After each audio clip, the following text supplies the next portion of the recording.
Bruce, you must have something really good too. Of course I do. It's Bruce Danielson, and I guess I'm here to entertain you too. All right, good evening, everyone. Welcome to our special Sioux Falls City Council meeting for Thursday, March 12th.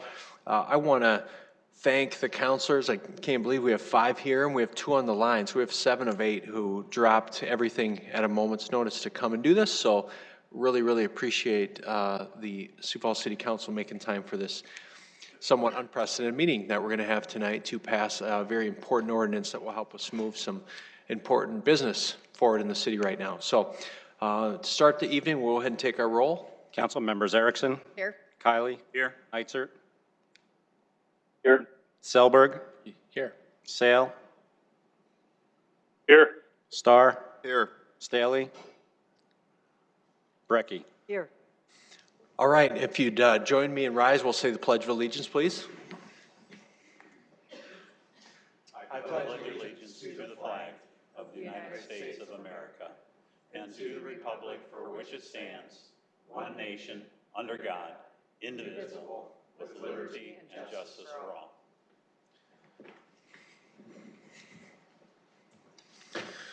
All right, so we have one piece of new business to cover tonight. So Tom, we'll go ahead and read that into the record. An ordinance of the City of Sioux Falls adopting the Sioux Falls Board of Health regulations pertaining to the novel coronavirus COVID-19. All right, Jill, I believe, are you gonna speak to this? Come on up. Is that right? This has been very fluid, Council, so we've been holed up working on stuff all day, so this will be a little bit of a tag team. I can speak procedurally if you would like me to do that first. That would be great. So Jill Franken, Public Health Director with the City of Sioux Falls. I'm going to initially defer to Stacy Koistra to give you some context around this ordinance. All right, so just to set the stage procedurally here, the reason that we're convening a meeting tonight is it's an emergency meeting, or it's a meeting being held as a result of an emergency declaration by the mayor, which was issued pursuant to City Ordinance 33.025, which gives the mayor the authority when, in his opinion, a state of emergency exists. And the powers that opens up for the mayor are limited, but do include the ability to call emergency council meetings. And that city ordinance is 33.026, which is why we're sitting here. And then for the city council's consideration are, of course, per the agenda, the items being recommended by the Board of Health, and then subsequent to the city council's discussion, and in the event they pass this ordinance, then it would become effective immediately as a result of City Ordinance 33.027, which states that in effect, as a result of the emergency declaration, suspends all the timelines and allows us to become effective immediately. So to give you a little bit of background, since we haven't met for a couple of weeks on the coronavirus, since you got the brief from Sandy France, which I think was probably 2 weeks ago, 2.5 weeks ago now, we have, as a city, been monitoring, even before that, we've been working to monitor the coronavirus since January. We've had a team that has been working since that time to provide situation reports, to be in communications with our health partners and our other community partners to continue to really identify when we needed to take certain actions or implement certain activities in this community around mitigating the risk of coronavirus, and have that plan ready should we have coronavirus detected in our community. So as you know, on Tuesday, we had our first case of coronavirus in Minnehaha County, and yesterday we had 2 more cases of coronavirus in Minnehaha County. The first case was a travel-related case, the first case in Minnehaha County. We're not, I believe one of the cases yesterday was a travel-related case and the other case was unspecified. So one of the things that we've been really focused on is when we did start anticipating there could be some person-to-person transmission within our community. And that was one of the things that really we looked at as a trigger. And other communities have really been looking at that as a trigger to take more stringent and direct action to try and mitigate the spread of coronavirus. So we anticipated this day was going to come. We knew this was going to begin to come to our community. And so because of the second and third case, yesterday we set to work starting to put together emergency operations structure that will start to be built out tomorrow. We've got the structure kind of set up where we're going to be working in partnership with the health systems very closely and make decisions and work together on how we as a community are going to respond to this. So you'll see that starting tomorrow. In addition, part of that emergency operations structure will also have a continuity of operations for the city component to that, so that we can assure that we are going to be able to maintain our city operations or making strategic decisions about how we manage the essential services of the city in the days and weeks to come. So you'll be hearing more about that, but those are activities that'll start getting ramped up tomorrow morning. In addition to that, then we started meeting, excuse me, it's kind of been a long day. Bless you. Better use my elbow, right? I'm feeling fine, by the way. I'm very healthy right now. So in addition to that, we started meeting this morning after the news yesterday of the 2 additional cases, and we started strategizing in addition to all the upcoming events that are in the community. And so then it was direction that the mayor readily accepted on the board or the health department that we should take some action that you see before you tonight. And so our board just met, our Board of Health, and they just completed their meeting to adopt this regulation. And there you will see in the ordinance under section 1, number 2, the Kirby Science Center and the Visual Arts Museum was apparently just inadvertently omitted from the Board of Health regulations, so that would be something that would need to be regarded when you're approving this particular ordinance. Otherwise, they approved this, the regulation that's reflected in this ordinance, and we are asking for you to approve that tonight. All right, thank you, Jill. We're going to ask first if anybody from the public wants to speak on this item.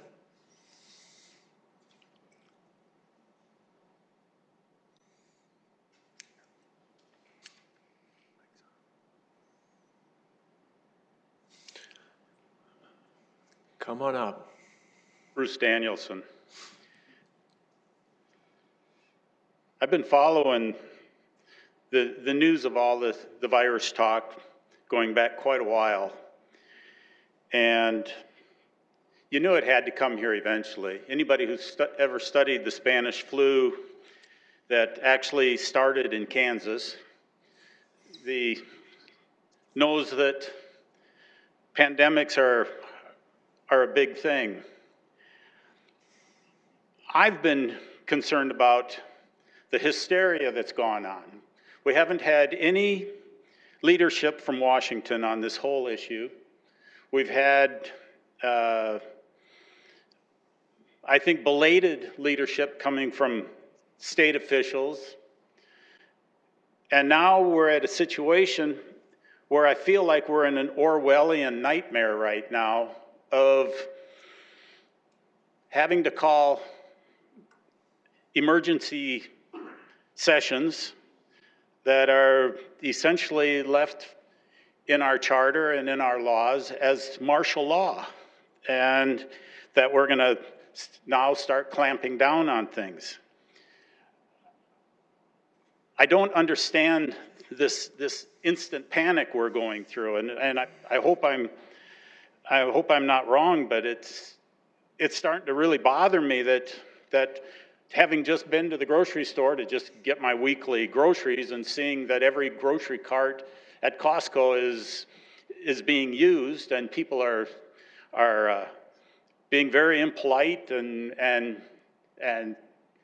you start seeing all the nightmares that are going on. And I'm not seeing anything coming from the city of Sioux Falls, the state of South Dakota, and especially on our national scene that's telling people, calm down, this isn't gonna blow up on us if we are doing the proper things. The things that we've learned from what's gone on in China, Iran, and the other countries that are having severe problems, hygiene is huge. Wash your hands, don't shake hands. Like Jill just showed, cough into your sleeve. If you have to sneeze, sneeze into your sleeve. You know, we have to be careful. I'm watching, I just had a conversation, I should say, a little bit ago with a client that needed to get some medical supplies for her mother-in-law. They couldn't buy what they needed so that she could come home and be at home because everybody's getting insane about this whole process. I just want people to understand, if they do the basics of life, wash your hands, wash your face, keep your hands off your face, quit shaking hands for a while. Start coughing into your sleeves if you have to sneeze. Be careful. We've just gotten so lax, and now we're panicking, and I'm starting to think we're either going to be involved with the rewriting of Animal Farm and 1984 and all of the horrors that we've had to live through in the past. Come down to hygiene and being careful. Thank you. Thank you. Anyone else here to speak on this? All right, council, let's move into some discussion on this, and maybe we'll start with the questions that you likely have for Jill. Councilor Kiley.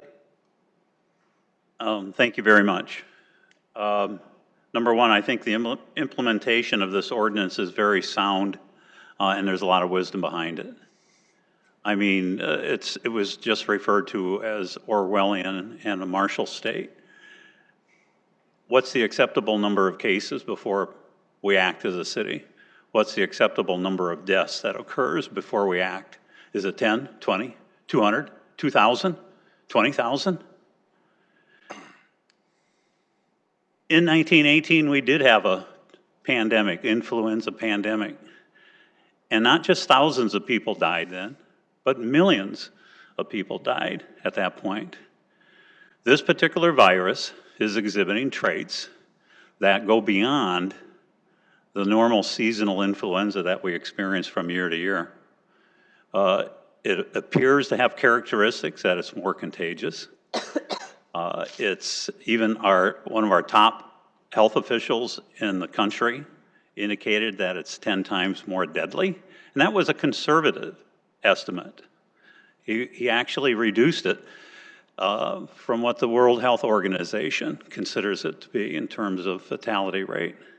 So I think we do need to do something, and the sooner we react, the more preventative measures we put in place, the better off we are going to be as a community, as a state, and as a country, and in this case, with a pandemic, as a world.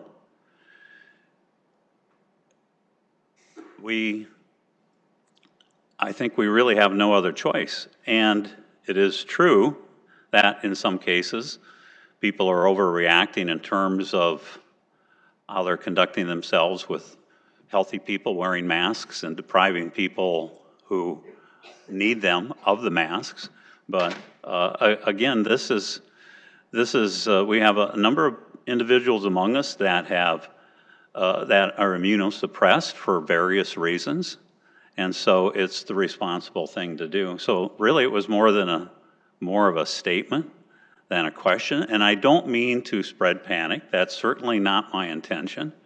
But I think by limiting our groups to 250 or less, as I was speaking to the mayor before the meeting, actually that gives us an opportunity to control the event, or have more control over the event. When you have thousands of people or tens of thousands of people attending events, you really have no control over who attends or not. But when we have the smaller groups, especially in classrooms and things of that nature, you can better regulate who should stay home and who should attend. So I think these are wise. I don't see this as implementing an Orwellian state. I think it demonstrates leadership and responsibility. Counselor Erickson and then Counselor Selberg. Thank you. I have a question, and then I'll follow it up with a statement. It's my understanding that this proactive approach really is to manage the spread. We've seen charts. I watched the press conference, and I also attended the health board meeting earlier this evening. And one of the things that has been shared many times is talking about that curve of, do we want just a spike mountain, or do we want a slow curve to manage the spread versus it just being spread so quickly? So talk a little bit about that. I thought that was helpful, the chart that was shared during the press conference, as well as it was talked about a little bit earlier here today. Absolutely. One of the things that could likely happen if we didn't take action to implement some social distancing measures in this community would be a rapid spike of cases, and like we're seeing in Italy right now. And when you see that rapid spike, you are taxing your health systems with people that need to be critically served, and even in your clinical outpatient areas, to the point that they cannot manage those patients.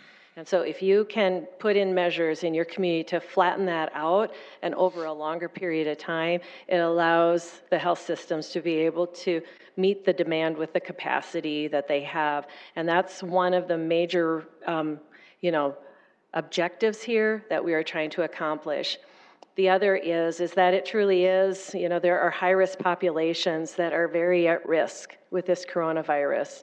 And that is true that at this time, they are estimating about a 2% death rate. Mortality rates will be something they'll assign down the road here when all the cases are identified and they can, do all of their statistical analysis. But right now, we do have a death rate of about 2%.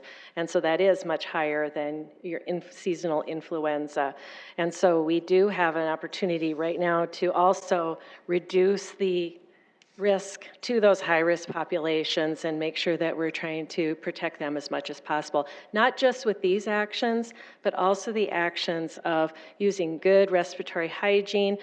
I don't know how many, you can't turn the TV on without hearing the words stay home if you're ill, as well as stay home if you're in those high-risk groups of being elderly or having chronic medical conditions. Thank you so much. I appreciate that. And, my father is one that does have an underlying health issue. And so I've, as a good daughter, has reminded him to stay home, stay home, stay home. And so I thank you for your leadership and this administration's leadership. We've had an informational meeting talking about it, preparing. I know you guys have been working diligently for this, as well as getting the information out to the media and the public and to different pressers, as well as setting up that EOC, which will continue to keep the public up to date on what we can do as a community, as well as what you can impact. So when I say that, the question has been brought up several times about schools. And I don't want to get off on a tangent here, but that's just not in our jurisdiction. We just can't do that. They have to make that decision. As a parent, I will make that decision for my kiddos if I want them to go to school or not. But it's just without our jurisdiction. My hope is that others will see the lead that we are doing and encourage, for the time being, let's minimize that spread. Stay home, binge on Netflix, do whatever you need to do, but let's stay home to make sure that we're not spreading this to those that are most vulnerable in our community. So thank you for the proactive approach, the quick response, and being responsible with all citizens in mind. I appreciate that. I'll make a motion when the time comes. Counselor Selberg and then Counselor Brecky. Mr. Mayor. It's kind of amazing how this is all coming together. 2 weeks ago, it was on the other end of the world, and now here we are having a special meeting in Sioux Falls, South Dakota. It's something else. A lot of us have been kind of weighing the notion, is it media hyped? Is it too much? Is it something to keep the networks with high ratings? And then next thing you know, like we said, here it is in Sioux Falls. So I think our local government is doing the right thing today, and I give you and I give the mayor credit for taking this aggressive step to the point where better safe than sorry. I've said this a couple times today, and I've shared it with a few people. It's kind of one of these, folks, let's just kind of keep our powder dry, be cautious, follow the directions of the professionals from federal to state to local. We've got the smartest people on this. Let's just do what they're telling us to do. Wash our hands, keep ourselves clean, do the kind of things, whatever, but don't panic. We're going to be okay. It's here. That's why we're here tonight. So let's just kind of keep our calm, put it in perspective. Thank you that you're trying to do this. I know the mayor and his team are trying to do that. And I do appreciate the fact that you are getting ahead of it. It would have been easy to put it off another week or two and maybe a couple more people, maybe it snuck in. We don't know where it's going, but I have every confidence that in about 30 to 60 days, this will pass, be along. Us as Americans from every level of government will find a way to get this on its way. It'll be in its chapter of history. We'll be fine. So everybody, we are here on a special occasion, being proactive, but it'll be okay. So, but thank you very much. Thank you, Counselor. Counselor Brecky. Favorably or unfavorably, we have a very experienced EOC, because we've had more crises in this mayor's term than some mayors' entire terms of over 8-year period of office. And I have full confidence in their ability to gel and to spin into action and, work with our medical systems. It's a different kind of emergency, but the structure that falls into place is a well-oiled machine. And I would just say a few words about our role as a council. As I understand our role as a council, really, we need to just be there in support of the EOC and the mayor. And however, we will get requests just like we did, requests for information like we did during the tornadoes. So what I would like you to just kind of explain is, who is our point of contact for when we get those requests so we can channel those people as soon as we get them to the right place. I think what I would like to tell you is that we'll be determining that tomorrow, and we'll get that information to you. Whereas the EOC will get all set up and structured. We've got a framework that we've developed, and so we know what we want to and need to accomplish. But the specifics on that, we'll get back to you. As far as who to contact, I would say, if I could segue just for a moment and do a little bit of a plug for the 1-800 number, because I think it's really important.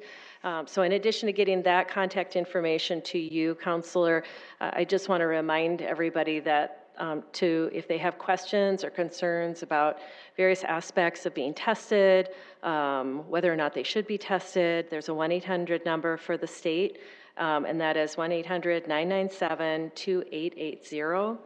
And that's covid.sd.gov, I believe, is the website as well that you can go to for more information. But that is also a contact for the general public. And also, it's been my experience in something like this that it kind of evolves and the issues change almost daily, that you're trying to adjust, as it happens. And so I think, either regular briefings or occasionally when the mayor can bring us together, I think it's helpful to do that publicly so that we're all on the same page. Because from time to time, again, the questions we're getting asked may change, so the way we need to direct things may need to be changed. So I would just toss that out for consideration, but I do really appreciate the mayor calling the emergency meeting, for something that, we need to be involved in. For the most part, I think it's our job to, again, be a conduit for information, stand down, let the EOC, do what they do and what they're trained to do very well. And I do thank you for that, and I do have a lot of confidence, in your ability to move forward with this. Counselor Starr. Yes, thank you. As I do the same thing. Must be the nervous habit as part of it. My questions, Director, are more towards the meat and potatoes of what we're doing tonight. So if you don't mind, it's just when we do these things in a hurry, I want to make sure that we're doing all the things correctly. Specifically, why 250? Where did that number come from? Why is that kind of the magic range? Sure. Well, you've probably seen actually a couple of communities that have implemented a similar regulation in their community, but it is based on CDC guidance that we just received a couple days ago. Actually, I think we just got it hot off the press, but the date is 3/10/2020. So that guidance is helping inform us for this decision tonight and can also help inform us for additional recommendations for other jurisdictions that we don't have the authority to control in actions like this, but can be advising and helping them to make good decisions. Perfect. The other question, one of the other things that stood out to me is going through the ordinance, or the proposed ordinance, talks about confirmed cases in Minnehaha County. And obviously, we also encompass a lot of Lincoln County. Are there confirmed cases in Lincoln County, and should that be included in the ordinance, or in the whereas part of just pointing it out that it's not just Minnehaha County? Well, that's a really good point. It would encompass either Minnehaha or Lincoln County, but since it's city action, I would imagine that I can't speak to that, whether or not the regulation would cover both. But to answer your question about cases, we have no cases in Lincoln County as of today. I think that probably answers why it's just that part of it, the whereas of stating why we're moving forward with it. But I wanted to make sure, because so often just like we have 9 school districts in our city, we talk about Minnehaha County a lot because that's where City Hall is downtown, and I feel like sometimes we leave the Lincoln County part of our city out of some of those things. I don't believe that this would or wouldn't include them, but it points out specifically that there were cases in Lincoln County. So it's, again, just initial reading. One other place that I noticed, we didn't include the zoo or the baseball stadium because I want it to be warm enough that, by the end of March, we start seeing a lot of college, high school type of things. Did we need to include those facilities as well? So we tried to take the most responsible approach and yet the most conservative approach possible.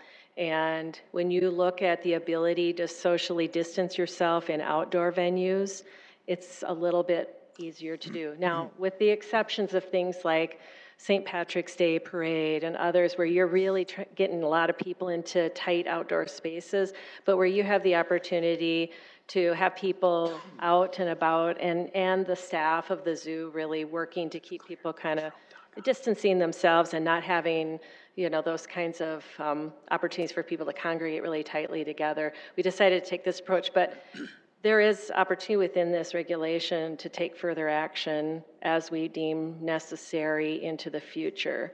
And so that is, we will be daily working on if there should be additional recommendations made for additional venues of the city. Perfect. If you don't mind, Mr. Mayor, I have probably a couple of questions for the city attorney then. My initial question when we were called this afternoon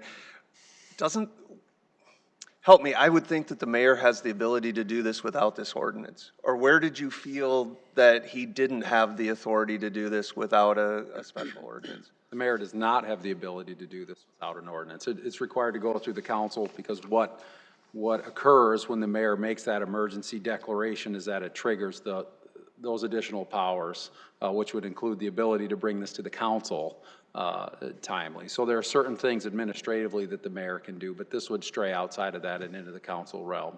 And if I may loop back around to your point for just a legal perspective on the Minnehaha Lincoln County thing, is that's not a jurisdictional reference. That's just an identification of the existing cases. So it's not a reference to encompassing jurisdictionally either. You just said it better than I did, and I appreciate that.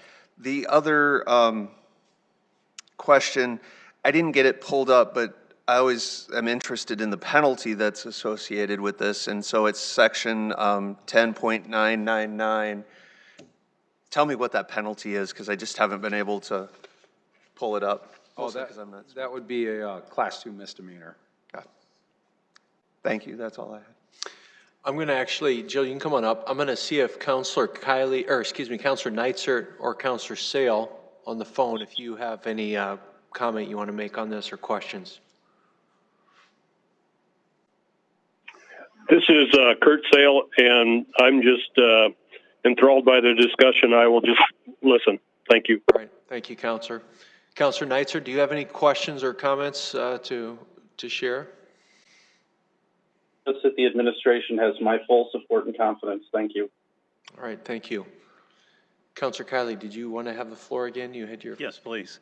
One of the things I was going to mention earlier is, setting these guidelines, especially with the 250 people, no gatherings above that amount, is wise to do it at this point up front when it's just been identified just a matter of days ago in our community. There's communities in Washington State and the state of New York that wish they would have done something like this quite a while ago. Unfortunately, you can't roll the clock back. So we are being proactive. And again, by no means do I see this as hitting the panic button.